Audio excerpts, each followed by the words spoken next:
ఓ బక్కన్న, కొంచెం నన్ను పాపమ్మ ఇంటి దాకా దొలకపోయి అక్కడ ఇడిచిపెట్టి రాదే.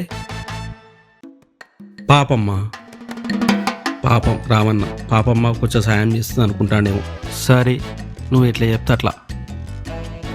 బక్కన్న అతన్ని పాపమ్మ ఇంటికి తీసుకెళ్తాడు. పాపమ్మ, ఓ పాపమ్మో, పాపమ్మ.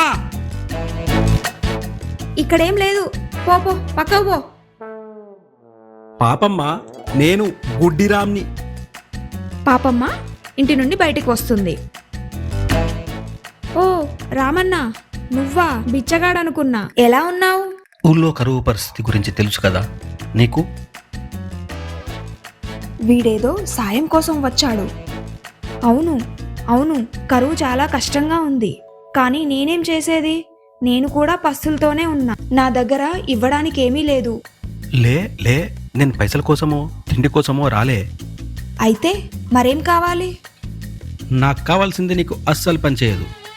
నీకు అసలు దమ్మడికి కూడా పనికి రాదు. నాకు పనికిరానిదైతే నువ్వు తీసుకో. అసలేంటి?